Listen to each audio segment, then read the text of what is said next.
जोहार, मेरा नाम नेहा बेटिया है और आज हम भारत के 75 पीवीटीजीज के सीरीज़ में मध्य प्रदेश, राजस्थान और छत्तीसगढ़ के सहरिया जनजाति के बारे में बात करने वाले हैं। तो मैं चाहूँगी कि वीडियो को पूरा देखें और इसे लाइक शेयर करें और हमारे चैनल ट्राइबल खबर को सब्सक्राइब करना ना भूलें। सहरिया शब्द की उत्पत्ति शहर से हुई है, जिसका अर्थ जंगल होता है। वहीं कुछ विद्वानों का मानना है कि सहरिया राजस्थान के रेगिस्तान के आदिवासी हैं, क्योंकि सहरिया फारसी शब्द सहरा से लिया गया है, जिसका अर्थ रेगिस्तान होता है। लेकिन सहरिया लोगों के अनुसार यह शब्द सरिया से उत्पन्न हुआ है, जिसका अर्थ घुमंतु या यायावरी होता है। माना जाता है कि पूर्व में कभी इस क्षेत्र में सेहरल जनजाति का निवास था, जो मुगल आक्रमण के बाद जंगलों में चले गए। विभिन्न स्थानों में सहरिया जनजाति को खट्टा, सोनार, सहरिया, सोरिया, शोर आदि नामों से जाना जाता है। सहरिया जनजाति क्षेत्र को हाड़ावती के नाम से जाना जाता है। सहरिया हाड़ावती बोलते हैं और समझते हैं। सहरिया जनजाति राजस्थान की एकमात्र जनजाति है जिसे आदिम जनजाति की श्रेणी में शामिल किया गया है। सहरिया जनजाति की आबादी मध्य प्रदेश में 6,14,958 है। राजस्थान में इनकी जनसंख्या 1,11,377 है। पारंपरिक वेशभूषा की बात करें तो सहरिया जनजातियों की अपनी पारंपरिक वेशभूषा है। पुरुषों द्वारा पहने जाने वाले वस्त्रों को अंगरखी, खपटा, पंछा कहा जाता है, जिसमें खपटा साफा को और पंछा धोती को कहते हैं। वहीं महिलाओं द्वारा पहने जाने वस्त्र को रेजा कहा जाता है। सहरिया आदिवासियों के प्रथाओं की बात करें तो सहरिया आदिवासियों में भीख मांगना वर्जित है। उनके समाज में लड़की के जन्म को शुभ माना जाता है। महिलाओं में पारंपरिक गोदना करवाना आम है, लेकिन पुरुष वर्ग में गोदना वर्जित होता है। चौरसिया पंचायत सहरिया आदिवासियों का सबसे बड़ा पंचायत है, जिसका आयोजन सीतावाड़ी में वाल्मीकि मंदिर में किया जाता है। धारी संस्कार में सहरिया आदिवासी मृत्यु के तीसरे दिन मृतक के अस्थियों व राख को एकत्र कर रात्रि में साफ आंगन में बिछाकर ढक देते हैं तथा दूसरे दिन उससे बनने वाली आकृति के पद चिन्ह को देखते हैं।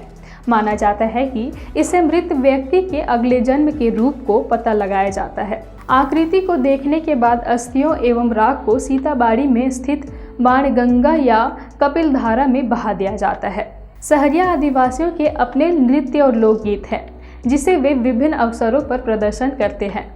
होवा के अवसर पर फाग व राई नृत्य का प्रयोग किया जाता है। शिकारी नृत्य बारां जिले का प्रसिद्ध लोक नृत्य है।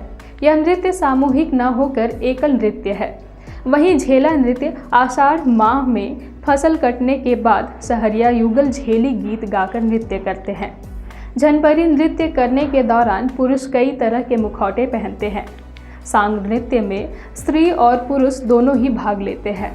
सहरिया के लोकगीतों में हिंडा और लहंगी एवं आल्हा गीत शामिल है। हिंडा लोकगीत का प्रयोग दीपावली के अवसर पर किया जाता है। वहीं लहंगी एवं आल्हा लोकगीत वर्षा ऋतु में गाया जाता है। सहरिया जनजातियों में सीताबाड़ी का मेला, हाड़ावती का मेला और भंवरगढ़ का मेला काफ़ी प्रसिद्ध है। सीताबाड़ी मेला राजस्थान के बारां जिले के सीताबाड़ी नामक स्थान पर बैसाख की अमावस्या को लगाया जाता है। हाड़ावती अंचल का सबसे बड़ा मेला है, जिसे सहरिया जनजातियों का कुंभ भी कहा जाता है। इसके अलावा बारां जिले के कार्तिक पूर्णिमा के दिन कपिल धारा का मेला भी लगाया जाता है। भंवरगढ़ के मेले का आयोजन तेजाजी के स्मृति में लगाया जाता है। सहरिया आदिवासियों का धार्मिक जीवन की बात करें तो सहरिया आदिवासियों के 3 देवता है। प्रमुख लोक देवता में तेजाजी का नाम आता है। उनकी कुलदेवी कोड़िया देवी है और उनके आदि गुरु वाल्मीकि है। सहरिया जनजाति अपनी आजीविका के लिए मुख्य रूप से खेती पर निर्भर है। समतल भूमि पर वे मुख्यतः ज्वारा की खेती करते हैं। वनों से लकड़ी व वनोपज एकत्र करना भी इनका मुख्य कार्य है। सहरिया आदिवासियों का राजनीतिक परिदृश्य को देखें तो सहरिया जनजाति का कभी भी राजनीति में दखल नहीं रहा है, न ही यह समुदाय शासकों के समीप रहे हैं। यही कारण है कि यह समुदाय आज भी उपेक्षित है। ब्रिटिश काल के दौरान सरकार ने सहरिया जनजाति के वनों की कटाई करवाकर सड़कों का निर्माण किया। इसके कारण वर्तमान में इस समुदाय के सामने रोजी रोटी का संकट आज भी दिख सकता है। सहरिया अपने बस्ती को सरहना कहते हैं। सरहना में एक ही गोत्र के व्यक्ति निवास करते हैं। सहरिया आदिवासियों का सामाजिक, सांस्कृतिक और धार्मिक केंद्र को बंगला कहते हैं। सरहना के आधार पर ही पंचायत का गठन किया जाता है। इसका प्रमुख पटेल होता है। सहरिया पंचायत 3 स्तर पर होती है। पंचताई पंचायत जो सरहना स्तर पर होती है, एकादशिया पंचायत जो 11 गांवों की पंचायत से होती है और चौरसिया पंचायत जो 84 गांवों की पंचायत होती है। सहरिया जनजाति द्वारा किसी भी प्रकार का अंतिम और बड़ा निर्णय चौरसिया पंचायत द्वारा किया जाता है। हथनरिया, भोपा, बराई, कोटवारा और गांव के वृद्ध 5 पंच के रूप में काम करते हैं। पटेल व प्रधान के बिना सामाजिक व धार्मिक कार्य नहीं किया जाता है। इन पंचायतों में महिलाओं का कोई हस्तक्षेप नहीं होता है।